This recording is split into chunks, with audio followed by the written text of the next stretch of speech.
Boa noite, irmãos, e a paz do Senhor a todos. Mais uma vez, um grande privilégio poder estar aqui nessa noite, trazendo a palavra de Deus. Deus é bom e Ele proporciona momentos como esses para a gente animar o nosso coração na caminhada. Amém? Abra sua Bíblia, hoje nós vamos continuar o nosso estudo em Tiago. Hoje nós vamos sair do capítulo 4, irmão. Glória a Deus. Nós vamos entrar no capítulo 5, na próxima pregação, mas hoje nós vamos estar terminando esse capítulo. No versículo 13 ao 17 do capítulo 4 de Tiago. Esse momento de ler a palavra ele é muito importante. Um pregador antigo já disse o seguinte: leia bem o texto da sua pregação, porque pode ser a única coisa que preste. Então, esse é um momento muito importante, é um momento onde Deus vai nos instruir. E esse momento da leitura específico é um momento muito importante. Diz assim a palavra de Deus, Tiago 4:13. Ouçam agora, vocês que dizem: hoje ou amanhã iremos para esta ou aquela cidade, passaremos um ano ali, faremos negócios e ganharemos dinheiro. Vocês nem sabem o que lhes acontecerá amanhã, que é a sua vida. Vocês são como a neblina que aparece por um pouco de tempo e depois se dissipa. Ao invés disso, deveriam dizer: se o Senhor quiser, viveremos e faremos isto ou aquilo. Agora, porém, vocês se vangloriam das suas pretensões. Toda vanglória como essa é maligna. Pensem, pois, nisto: quem sabe que deve fazer o bem e não o faz, comete pecado. Vamos a Deus em oração. Senhor, muito obrigado pela Tua palavra, por esse momento, Senhor. Muito obrigado pelo Teu Santo Espírito, quem é aquele que nos consola, Senhor, na hora de uma pregação. Eu sei quem eu sou, Senhor, e que nesse momento o Senhor possa ter misericórdia da Tua igreja e falar aos nossos corações, aonde homem nenhum pode ir, só o Senhor e o Teu Santo Espírito.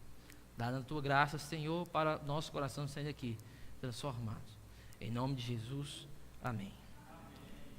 Bem, meus irmãos, se você tem me acompanhado nessa exposição de Tiago, você tem observado que Tiago, basicamente, ele tem tratado de um único assunto. E esse único assunto é a sabedoria. Ele está se direcionando para aqueles irmãos, só que ele não quer falar uma coisa superficial. A ideia de Tiago nunca é simplesmente falar alguma coisa de forma superficial. A ideia é que nas nossas vidas cristãs, na nossa vida cristã, nós vamos passar por certos conflitos, e ao passar por esses conflitos, seja internos, externos e assim por diante, nós devemos aprender a passar por eles com a sabedoria do alto. Então eu venho falado muitas vezes que o ponto central dessa carta é o capítulo 3, a parte da sabedoria do alto e a sabedoria terrena, onde ele vai comparar essas duas coisas e ele vai mostrar qual é a natureza da sabedoria do alto. Então Tiago, ele basicamente quer nos mostrar uma ideia de vida cristã realista, uma vida cristã que vai ter sim os seus problemas, que vai ter sim os seus conflitos, mas Deus, Ele é um Deus que dá sabedoria quando nós pedimos a Ele. Ele tem prazer em dar sabedoria a nós para passarmos por esses conflitos. Aqui é uma luta, irmão. O primeiro conflito começa com esse passador de esmalte. Espera aí.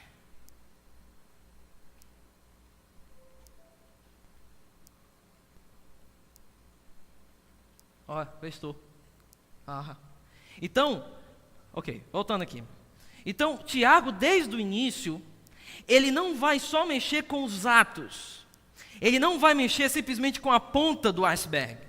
O ponto de Tiago é demonstrar que aquilo que é visto exteriormente, na verdade, é algo muito mais profundo que está acontecendo. Por exemplo, aí a palavra é parcialidade. Aquele irmão que se coloca diante do lado dos ricos, porque ele prefere aquilo que eu chamei de a glória das aparências.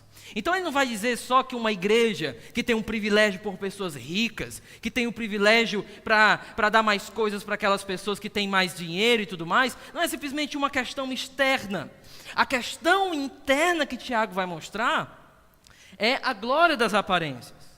Ou seja, existe algo que governa o coração dessa pessoa. Existe uma glória que governa o coração dessa pessoa, que não é uma glória de Cristo, onde somente Cristo é exaltado. Não, é a glória dela. Ela quer transparecer uma coisa que ela não é. A outra coisa que Tiago vai tratar, que parece que ele está falando aqui simplesmente de um ato, mas o alvo dele é simplesmente algo mais profundo, é a questão da língua. A questão da comunicação. E nós observamos que o problema de comunicação não é simplesmente uma questão de vocabulário. Quando nós estamos nos comunicando, aquelas pessoas que gostam de ferir as outras com palavras, pessoas que a sua língua, ela gosta de ferir as outras, humilhar as outras, isso não é um problema simplesmente de vocabulário.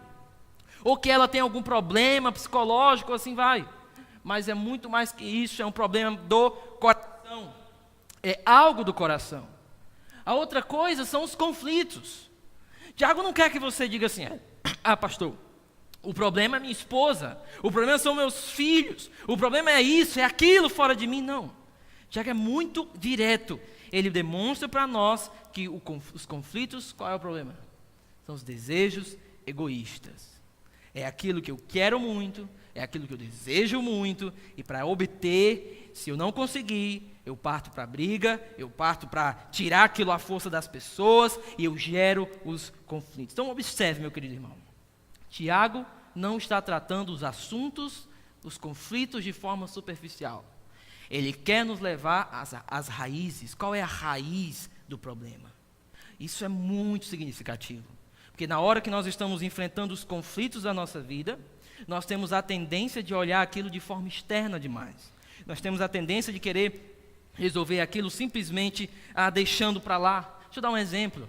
Um marido que feriu a esposa com palavras e ele acha simplesmente que vai passar, não vai fazer nada, não vai acontecer nada, porque eu simplesmente vacilei aqui. Tiago demonstra que isso é errado, porque a resolução de conflitos não é simplesmente você deixando para lá.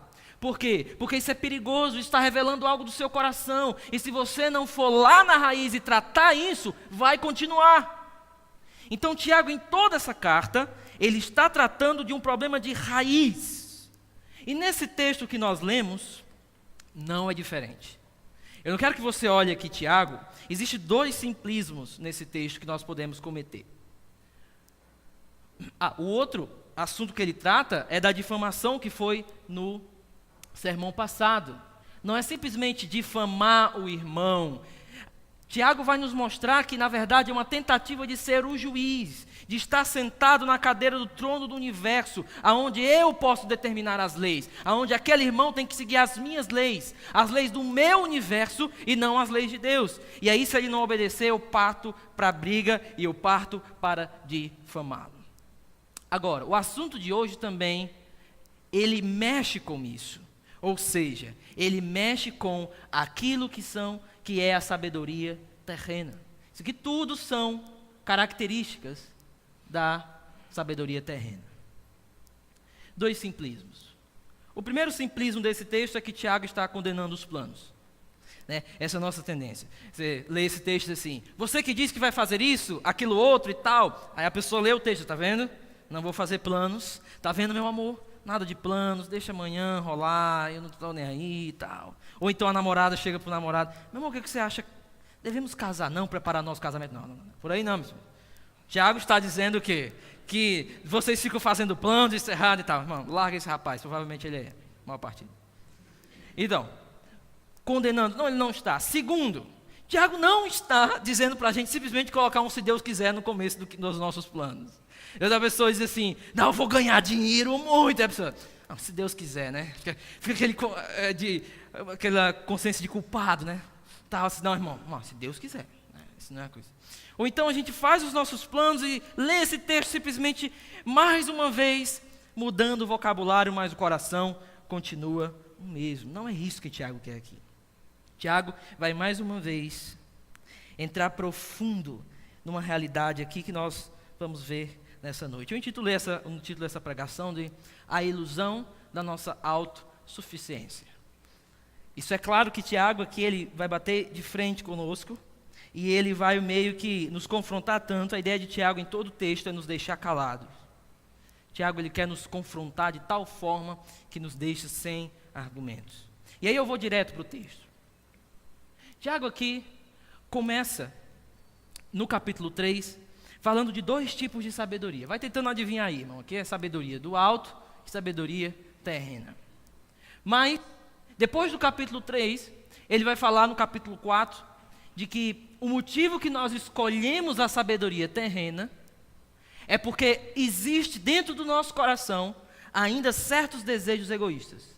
Então, não é fácil, tá? Eu não estou pregando Tiago para dizer assim, não, agora sim eu vou viver com a sabedoria do alto e não vou ter mais problemas. Não é isso. Tiago está dizendo, olha, nós precisamos da sabedoria do alto, mas isso não é fácil.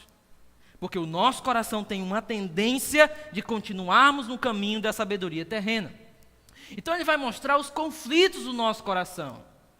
E como se resolve esses conflitos? Com humildade e submissão. Nós passamos 2 sermões nisso. Aí depois ele vai mostrar as evidências de um coração humilhado e submisso.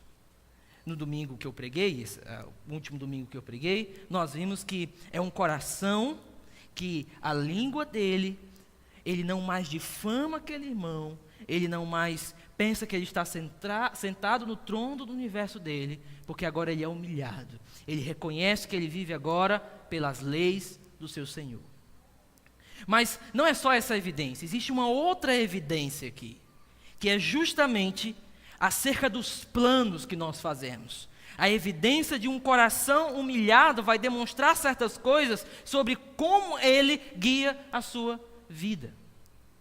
Por quê? Porque essas evidências aqui de um coração humilhado, elas refletem a sabedoria do alto. Ele começa dizendo o seguinte: ouçam agora vocês que dizem. Não pense que ele começa fazendo um discurso hipotético à toa. Tiago, ele sempre liga essa palavra dizem aqui, e Tiago, ele intencionalmente, sempre ele cria certos diálogos que uma outra pessoa poderia dizer, mas para mostrar que a boca ela é uma porta para aquilo que está no coração, e aqui também é da mesma forma. Lembra do capítulo 2, quando ele vai falar daquele que diz que tem fé, mas não tem obras? Então Tiago está todo o tempo fazendo diálogos hipotéticos para demonstrar que a boca, ela continua e ela sempre é uma porta para revelar aquilo que está no nosso coração. Eu lembro, namorava com a Bruna, isso é muito vergonhoso, tá? Se estiver gravando, corta essa parte assim. Primeira vez que eu disse te amo para ela, irmão, quase morri. Telefone, 3 da manhã por aí falando, né? Falando, tal. Aí foi desligar. Para mim desligar, o sol nascendo. Aí ela, pois tá. Tchau. Aí eu te amo. Desliguei. E aí eu tentei ligar de volta, mano, e não deu certo. Pronto. Estraguei foi tudo, não era hora para dizer e tal. E eu sem conseguir ligar aquele negócio todo. Aí ela liga para mim. Aí eu disse, senhora. Aí ela disse assim, o que foi que você disse? Ela. Aí eu. Não, a boca só fala do que o coração está cheio. Não foi? Nunca eu esqueço disso. Toda vida que falam desse versículo, ela olha para mim, essa boca só fala. E é isso que Tiago quer nos mostrar aqui. Ele diz, vocês que dizem. Ou seja, o dizer de vocês está revelando algo de dentro do coração de vocês. E aí ele cria uma espécie de 2 tradições opostas. A primeira, vocês que dizem, e o que na verdade vocês deveriam dizer. Esse trecho está organizado assim. São 2 tradições. Quando Tiago faz esse paralelo, na verdade ele está fazendo o paralelo também da sabedoria do alto, o que a sabedoria do alto iria dizer e fazer, e o que a sabedoria terrena diz e faz. Então aqui quando ele ouça o que vocês vão dizer, vocês deveriam dizer, Tiago aqui vai fazer um contraste de 2 sabedorias. E o que a sabedoria terrena, o que essas pessoas aqui elas dizem? Olhe a pretensão das palavras marcadas. 4 futuros aí. Hoje ou amanhã iremos, para esta ou aquela cidade, passaremos um ano ali, faremos negócios e ganharemos dinheiro. Olha a certeza e a ideia de expectativa quase certa deles do que eles vão fazer. Ou seja, aonde eu vou, para esta ou aquela cidade, o tempo que eu vou passar ali, olha a pretensão, passar um ano ali. Até aqui tudo bem, né? Agora olha isso aqui. Faremos negócios e o final, ele diz assim, e ainda eu vou dizer o resultado do que vai acontecer. Nós vamos ganhar dinheiro. Ou seja, esse cara aqui, ele se acha o Deus da vida dele. Ele se acha o Senhor do seu destino. Está dizendo, não, eu não vou só viajar. Eu também vou ganhar dinheiro. Eu também vou ter aquilo. Tiago talvez esteja refletindo Provérbios. Tá? Provérbios diz o seguinte, não se gabe do dia de amanhã, pois você não sabe o que este ou aquele dia poderá trazer. É uma ideia. Essa tradição, acerca de contexto histórico fora do texto, nós devemos ter cuidado, para a gente não fazer uma leitura espelho. A gente cria um contexto histórico, e aí, a partir de criar esse contexto histórico, a gente procura evidências desse contexto histórico, ou seja, nós vamos para evidências fora da Bíblia e trazemos ela para dentro, influencia na nossa leitura. Algumas pessoas dizem que Tiago está falando para viajantes aqui, aquelas pessoas que eram viajantes e iam para outras cidades. E por isso que esses viajantes talvez não eram crentes. E Tiago provavelmente está falando para pessoas não crentes. Bem, eu duvido dessa hipótese, que Tiago, até aqui ele está falando para crentes, e aqui eles vão para ele. Eu vou dar uma pausa aqui no meu sermão, só para não crente agora, eu não acredito que ele está fazendo isso. E eu acredito que ele está falando isso aqui para crentes que sabem de uma tradição dos evangelhos, que é a parábola de Jesus de Lucas 12. Tá? Vou fazer uma focinha para ler. Jesus diz assim, então lhes contou esta parábola. A terra de certo homem rico produziu muito bem. Ele pensou consigo mesmo, o que vou fazer? Não tenho onde armazenar minha colheita. Daí diz o seguinte, então disse, já sei o que vou fazer. Vou derrubar os meus celeiros e construir outros maiores. E ali guardarei toda a minha safra e todos os meus bens. E direi a mim mesmo, você tem grande quantidade de bens, armazenados para muitos anos. Descanse, coma, beba e alegre-se. Contudo, Deus lhe disse, insensato, esta mesma noite a sua vida lhe será exigida. Então, quem ficará com o que você preparou? Assim acontece com quem guarda para si riquezas, mas não é rico para com Deus. Jesus está contando uma série de parábolas sobre o discipulado. Só que não é sobre a questão do que é discipulado nesse contexto, mas das barreiras, daquilo que pode impedir uma vida de seguir a Jesus. E uma delas é a riqueza, são as riquezas. E aqui parece que Tiago está espelhando essa parábola, ou essa tradição, ou ao menos a tradição de Provérbios sobre o futuro.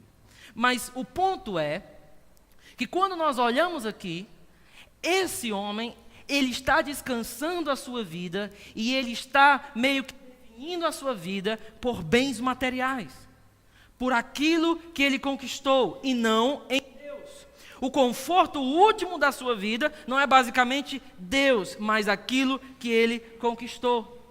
Basicamente, Tiago parece mostrar que eles estão perseguindo algo.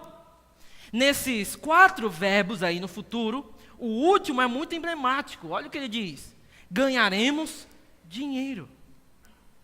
Parece que os planos da vida deles têm um alvo específico. E o alvo específico deles qual é? O dinheiro. Mas aqui eu não penso que é o dinheiro por si só, mas o que ele está representando aqui. Uma ideia de procura de conforto produzida por uma falsa segurança. Ou seja, vocês não, acerca do amanhã, nós vamos fazer isso, aquilo, tudo vai dar certo. Ou seja, uma falsa segurança que é promovida pelo falso controle. A ideia toda do texto, então, é que existe uma certa pretensão aqui, mas de forma mais profunda.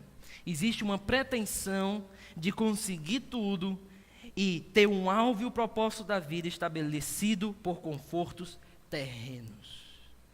Essa é a sabedoria terrena. Ela procura o propósito da sua vida, ela procura satisfazer a sua vida, descansar a sua vida nas coisas terrenas.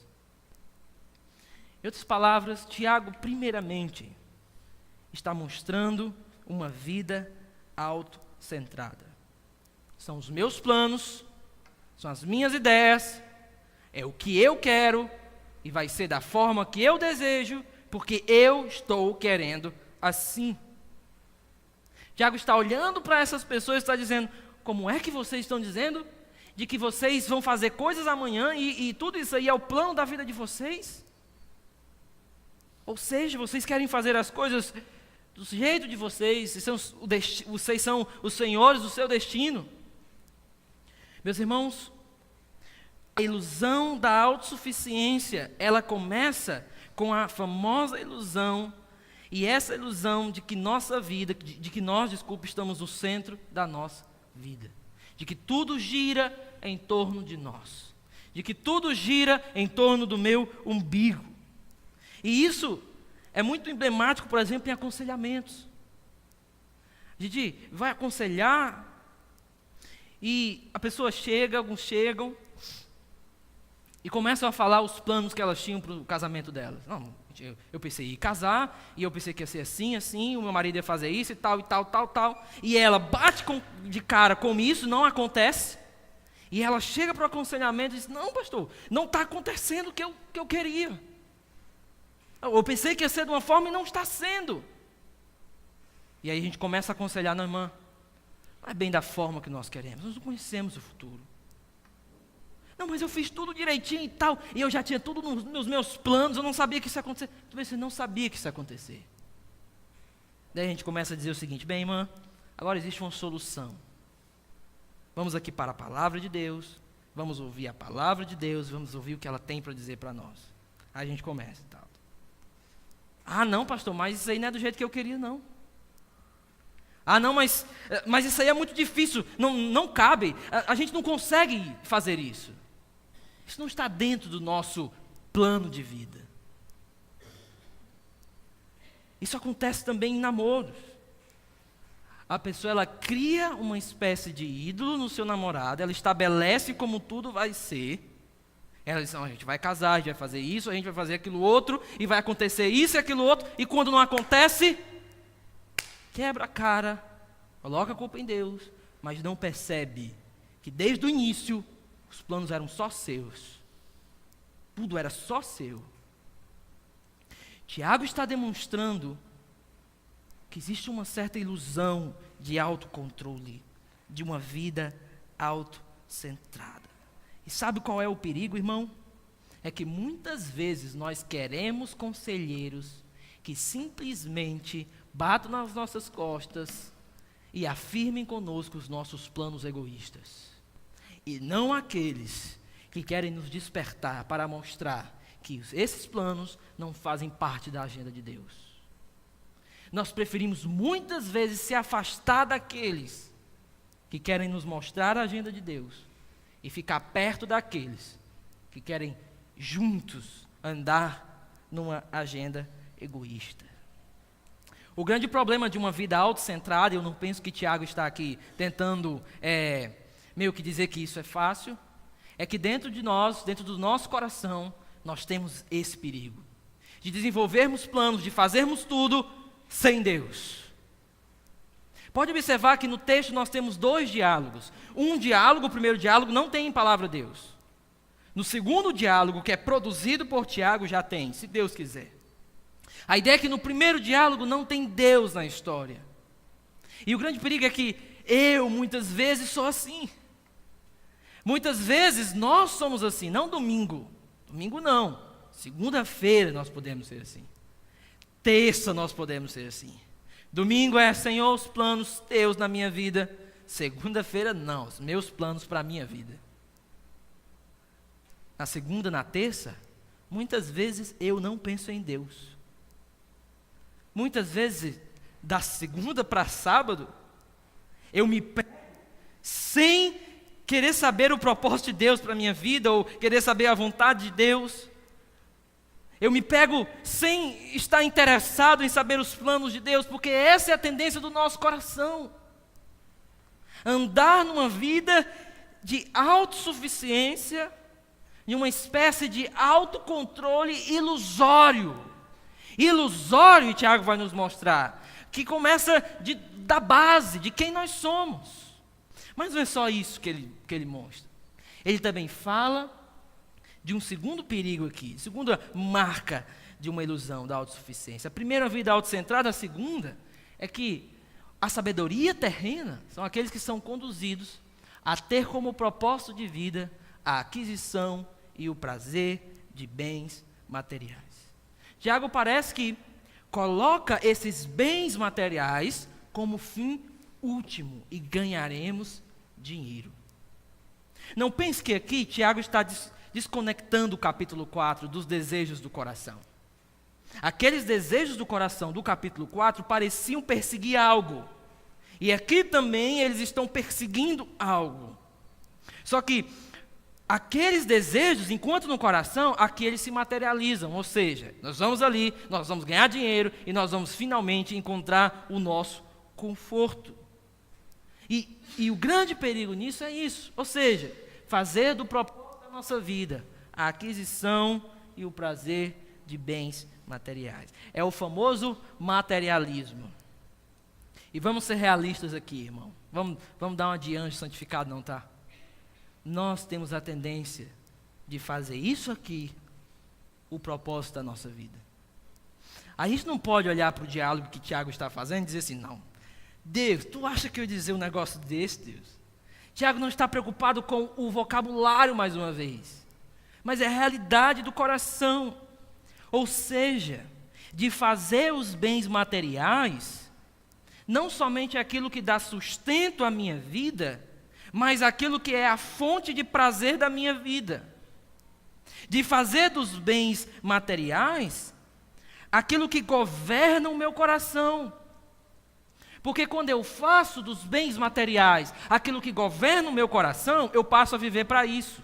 E quando eu passo a viver para isso, eu faço qualquer coisa para ter isso. Quando aquilo se torna o que define a minha identidade, aquilo que define o meu propósito de vida, eu passo a viver para essas coisas. Ora, nós não devemos ter medo de se alegrar com as coisas que Deus nos dá. O carro que Deus nos dá, o apartamento que Deus dá. Não tenha medo disso, irmão. Você não é um monge aí que está longe do universo e tal. Nada disso não. O problema é quando essas coisas, elas saem do devido lugar que elas deveriam estar e elas vão para outro lugar, que é o lugar do propósito e da fonte da minha vida. Eu posso comer um ovo com bacon, pão, e me alegrar naquilo. Foi a minha merenda hoje à tarde. Minha esposa fez, eu me acabei. Você pode, corta isso também, né? Você pode olhar para aquilo e se alegrar. Você não vai comer uma buchada, panelada, sarrabulho. Você não vai comer aquilo assim, oh Deus, eu não posso me alegrar nisso. Ah, irmão, vamos aqui, né? Não existe isso. De fato, o alimento que Deus nos dá não é simplesmente para nos manter em pé. Também existe uma espécie de prazer naquilo. Deus não fez um sol simplesmente para brilhar. A Bíblia me disse que Ele também fez para revelar a sua glória e mostrar a sua beleza. Por isso que Ele fez tudo tão belo. Então, eu posso sim ter esse tipo de prazer, mas eu não posso esquecer que esses bens são apenas lembranças de Deus para nós. Ou seja, o pão gostoso é uma lembrança do pão da vida, simplesmente. Tudo o que nós vemos aqui é um retrato de Deus da eternidade. Lá vai ser real. Mas quando nós passamos a usar os bens materiais, usar as coisas materiais, não como uma lembrança de Deus, mas como aquilo que determina a minha identidade, a minha vida, aí sim as coisas mudaram de lugar. E o que Tiago está querendo fazer não é dizer que nós devemos viver como monges, mas querendo demonstrar qual o lugar dessas coisas nas nossas vidas. Daí o que ele procura é vaporizar os nossos tentativas de idolatria. John Piper diz o seguinte: o maior inimigo da fome de Deus não é o veneno, mas a torta de maçã. O maior inimigo nosso não são as coisas claramente ruins. Nosso maior inimigo são as coisas boas, porque elas são muito mais fáceis de virar idolatria da nossa vida. Por isso, que como John Piper diz, o problema não é tanto eu estar ali com medo do veneno. Quem vai querer veneno, irmão? Agora a torta de maçã não, vou botar pudim. Adaptado aqui do John Guilherme. Nosso maior inimigo de fome não é de Deus, mas é um veneno. Mas, eu sou diabético, não posso pudim não. É a coxinha, pronto, salgado. Ou então, bote qualquer coisa aí para completar a frase. Bote a sua esposa. Bote o seu filho. Bote a sua casa. Bote o seu emprego.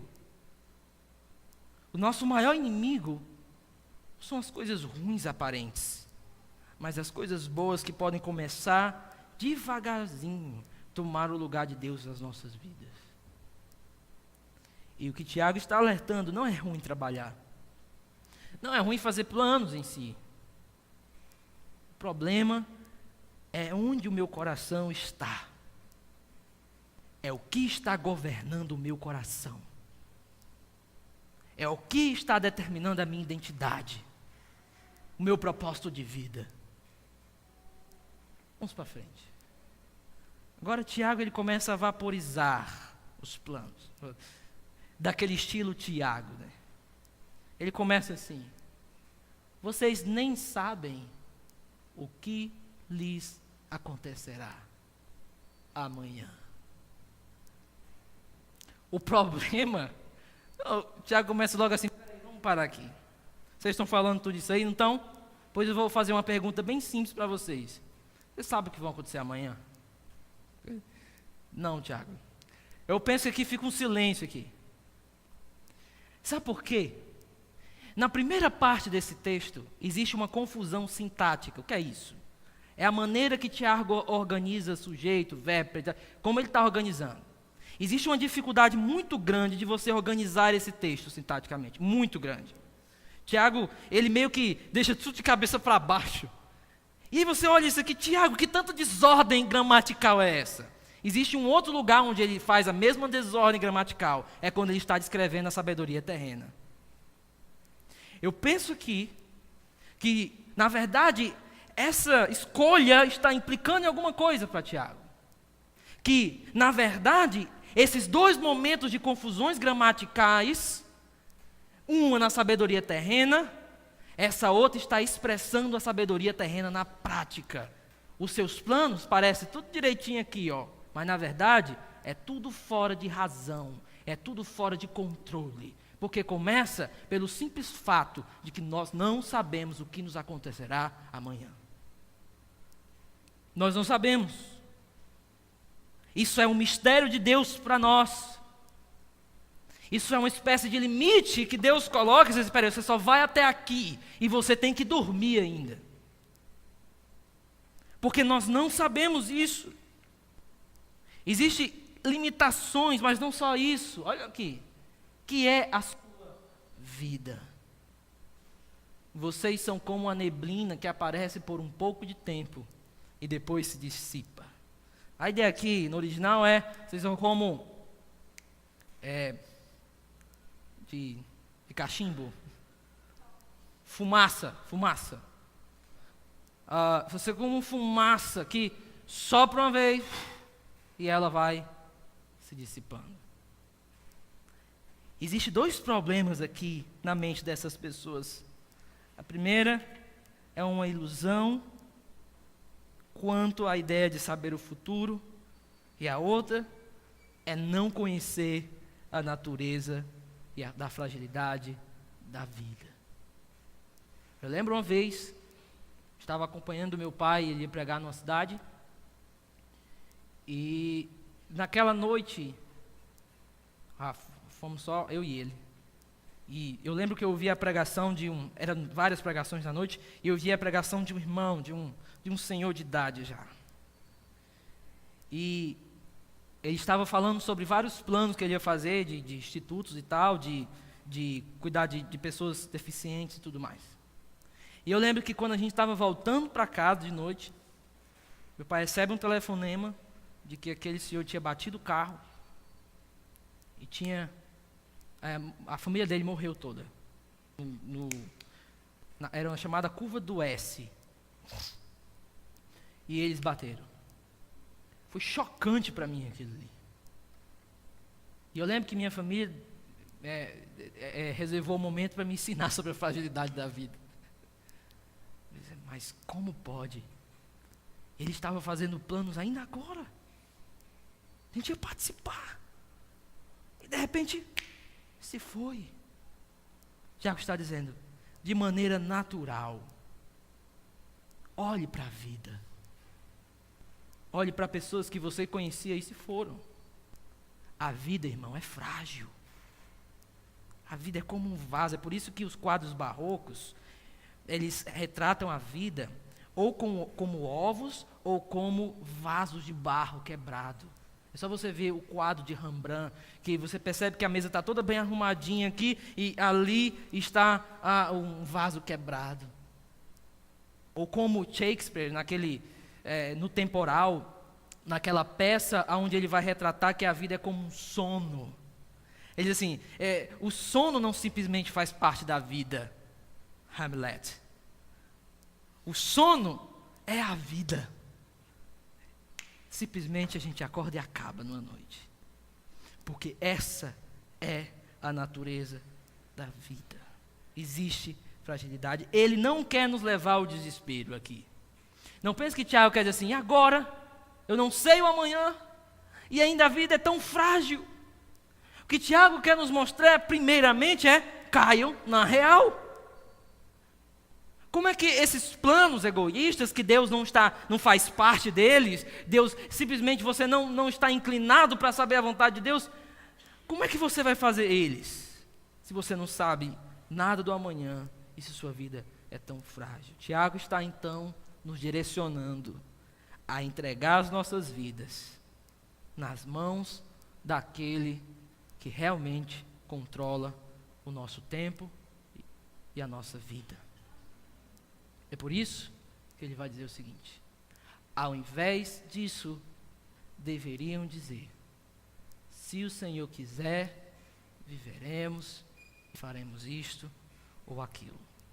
Tiago precisa simplesmente de 2 futuros para contrastar com aqueles 4 futuros de antes. Iremos, passaremos, faremos e ganharemos. Tiago então vai dizer o seguinte: espera aí, se Deus quiser, vocês vivem e vocês fazem. É só se Ele desejar. Agora, existe algo aqui que nós não podemos perder de vista. Eu não penso que Tiago está simplesmente falando de permissão aqui. Tá? Não, se Deus, a ideia de se Deus permitir. Eu penso que aqui não é tanto Senhor, eu posso, mas Senhor, é a tua vontade. Mais do que permissão, a ideia de o Senhor quiser é direção. Qual é a direção? É por isso que ele, quando fala, se o Senhor quiser, aqui ele meio que projeta algo. Ele escolhe esse verbo, e é um verbo aqui na língua de Tiago, que meio que faz uma espécie de projeção. A ideia é, peraí, olhe se na projeção de Deus, isso pode acontecer, isso é a vontade dele, é ou não é? Então, é claro que a ideia de permissão está dentro aqui, é óbvio, mas a ideia parece ser de direção. Senhor, qual é a tua vontade para a minha vida? Ou seja, quando ele está falando desses planos, e ele vai criticar esses planos, e mais no final, Tiago então mostra o motivo da crítica desses planos, Lá para o final ele fala duas afirmações que expõem a natureza deles. Mas aqui ele meio que está colando um coração humilhado. Ele não é guiado pela sua vontade ou aqueles desejos egoístas. Mas ele se submete diante de Deus e ele se submete debaixo da vontade de Deus. E isso é expresso nos planos da sua vida. Eu ando e me direciono naquilo que Deus quer, naquilo que o Senhor deseja. E não simplesmente do meu jeito, Frank Sinatra de ser. My way. Meu caminho. Minha vida. Agora, o contraste, ele é altamente pastoral. Percebe aqui que o contraste é Senhor. Se o Senhor quiser. Existe um claro contraste. Quem sou eu e quem é o meu Senhor? O contraste então é: eu não sei o que vai me acontecer amanhã, e minha vida é como um ovo que pode quebrar a qualquer momento, de tão frágil que é. E o Senhor quem é? E o que Tiago fala aí? Ele controla tudo em suas mãos. Ele que determinou os céus, os limites dos mares. O Senhor, Ele sabe de todas as coisas. O salmista diz: Senhor, antes que a palavra saia da minha boca, o Senhor já sabe muito bem. Tu és tão maravilhoso, Senhor, que Tu me conheceste, foi ainda informe. E aliás, Senhor, foi o Senhor que me formou. Agora eu tenho um limite, a minha idade tem limite, a minha vida tem limite. A qualquer momento eu posso partir. Você pode não estar aqui amanhã.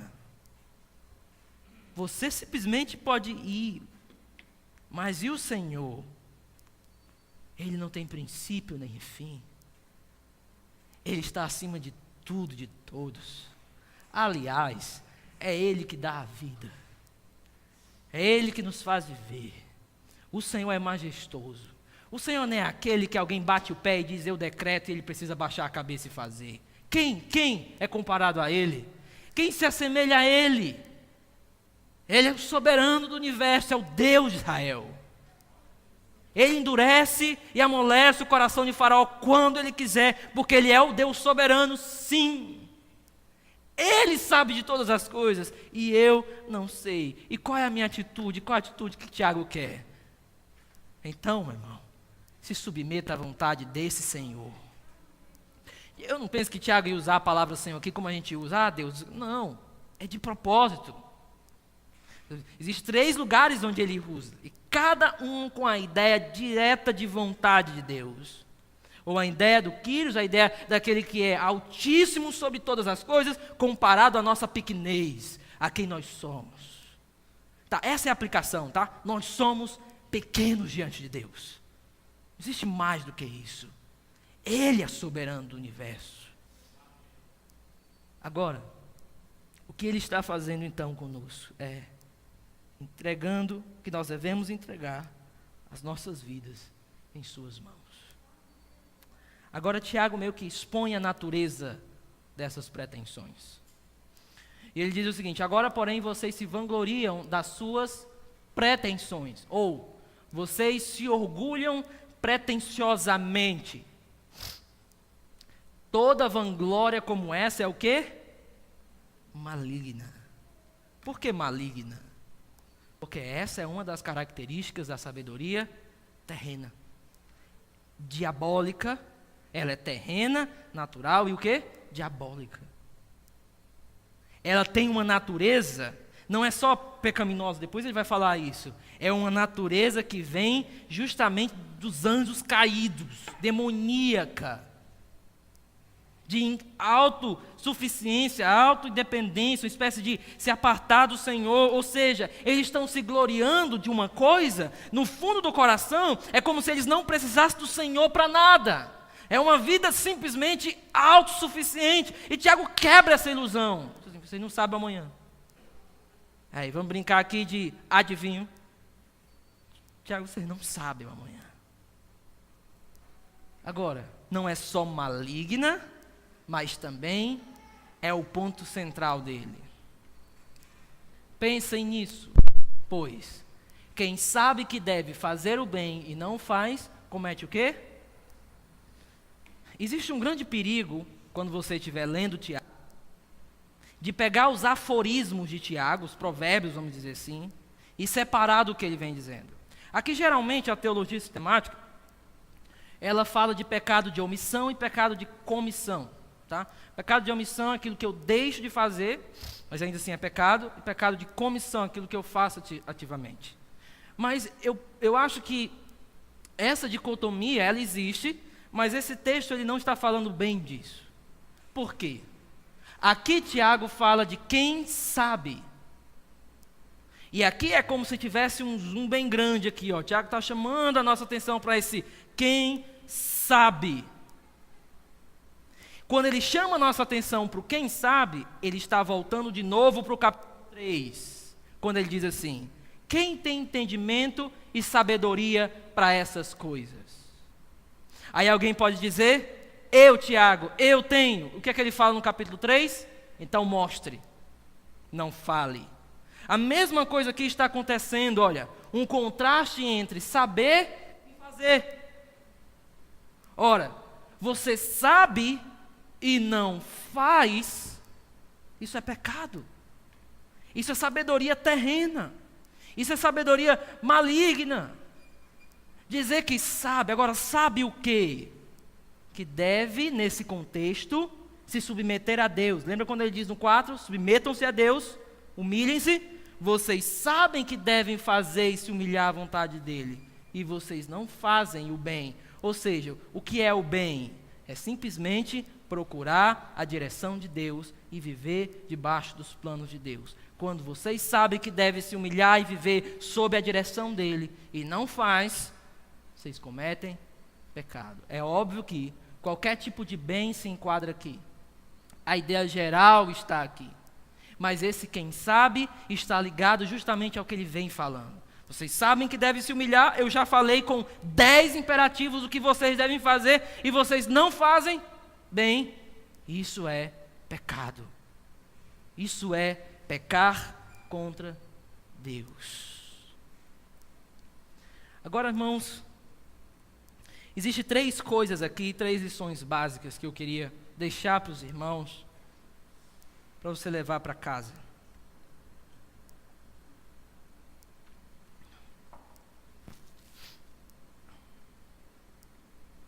Tem o meu nome aqui. Primeira lição, nunca esqueça disso. Existe uma vontade que você deve respeitar. Existe um desejo e um plano que você deve respeitar. É a vontade de Deus. Nós, como cristãos, não podemos viver sem respeitar os planos e a direção de Deus para as nossas vidas.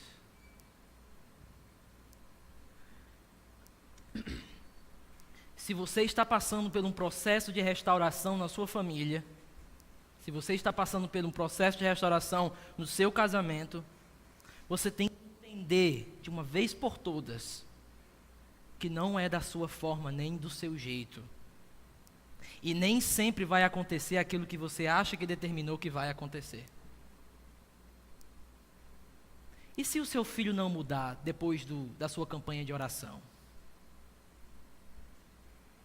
E se depois de todo o aconselhamento que você passou, e ainda assim a coisa não for tão fácil assim, o que você vai fazer? Se você achou que, você pensou, não, se eu fizer isso para o meu marido, aí ele vai mudar, vai notar e tal, e se não acontecer? O que nós precisamos entender é que nós não somos o dono do nosso tempo.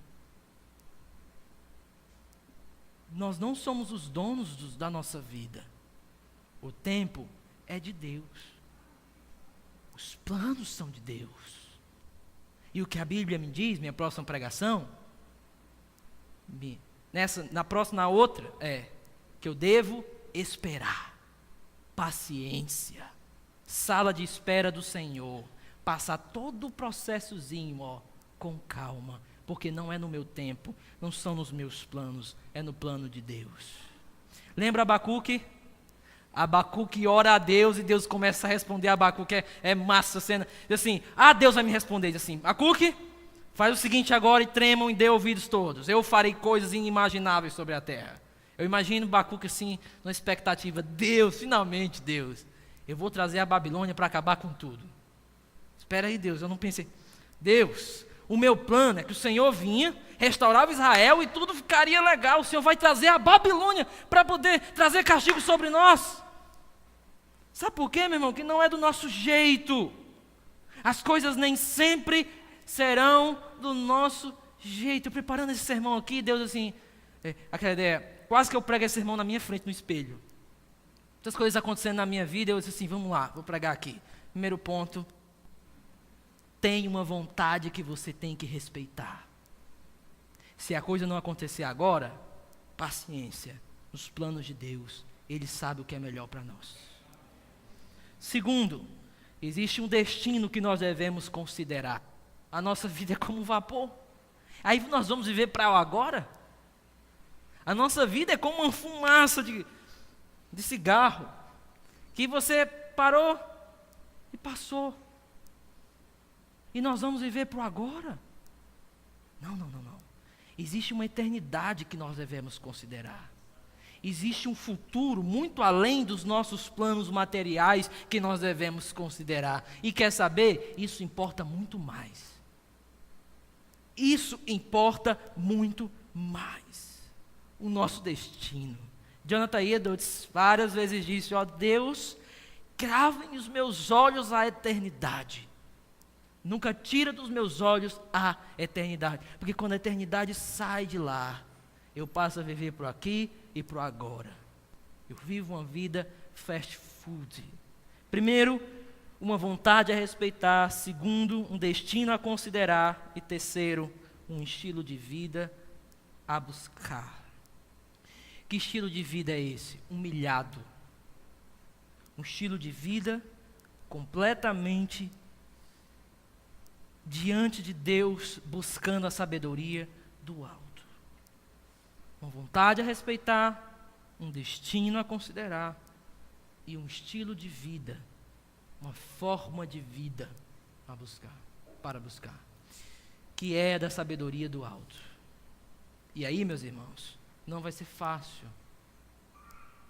Nós vamos passar momentos em que Deus Ele vai nos levar para certos lugares para a gente poder aprender a viver pela sabedoria do alto. Se eu fosse perguntar para cada um aqui qual é a sua história de vida, a maioria ia me passar assim, a noite falando sobre os desertos que Deus fez você passar. Os choros, as noites que você já passou. Deus sempre vai nos levar por 3 portões da nossa vida. Abra rapidamente, vou terminar aqui, abra rapidamente sua Bíblia em Deuteronômio 8:2. Eu sempre penso nisso quando muitas coisas estão acontecendo na minha vida. Olha o que o texto diz, marque na sua Bíblia, pregue no seu quarto, no teto do seu quarto. Lembre-se, Deuteronômio 8:2. Lembrem-se de como o Senhor Deus os conduziu por todo o caminho no deserto durante estes 40 anos, para humilhá-los e pô-los à prova, a fim de conhecer as suas intenções, se iriam obedecer aos seus mandamentos ou não. 3 coisas. 3 portõezinhos que nós temos que passar nesse estilo de vida que nós temos que considerar. Primeiro, que nós seremos humilhados por Deus. Segundo, que nós seremos testados por Deus. E terceiro, que o nosso coração será sondado por Deus. Eu não estou dizendo que buscar a sabedoria do alto é fácil. Eu estou dizendo é que nós devemos viver por conta disso, humilhados diante de Deus, procurando um estilo de vida completamente assim. Senhor, clareia a tua direção para a minha vida. Eu não quero andar simplesmente pelos meus planos. Eu não quero simplesmente andar pelos meus desejos. Eu não quero simplesmente andar pelas coisas que eu quero fazer, Senhor. Eu quero a tua vontade, Senhor. Eu quero a tua direção, Senhor. Quantos relacionamentos não estão destruídos por conta de que nenhuma dessas 3 características são buscadas? Uma vontade a ser respeitada, um destino a considerar e um estilo de vida a buscar. O grande problema é que quando nós vivemos dessa forma de autossuficiência, nós vivemos numa espécie de preocupação pecaminosa acerca do amanhã, que tira o nosso sono, a nossa paz. Quantos relacionamentos não são feridos por conta disso? Brigas que acontecem entre o casal por aquilo que vai acontecer amanhã ou que acontecerá amanhã. Quantas brigas não acontecem entre o casal porque a esposa cobra algo do marido de sexta-feira e ela já briga na segunda-feira com ele. E ela não considera que a vida é como um vapor. Sabe, a gente no culto passado, a gente saiu depois da pregação do pastor Roque, e a gente conversando, Bruna conversando, e ela contou uma história. Eu sou forte, eu não choro fácil. Não, choro fácil mesmo. E de um pastor, ele estava passando por muitas dificuldades na vida dele. Então, ele estava passando por problemas financeiros seríssimos. E não conseguiu pagar a conta de luz da casa dele. E aí, a luz foi cortada. Quando ele chega em casa, ele não sabia que tinha sido cortada.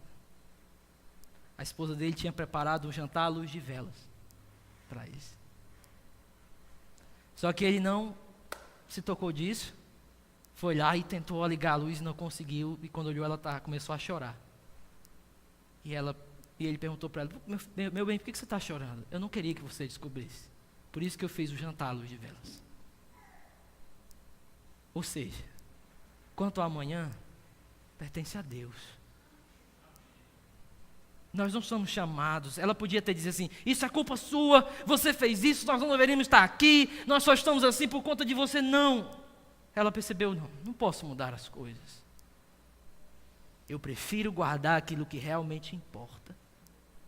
O meu relacionamento com meu marido.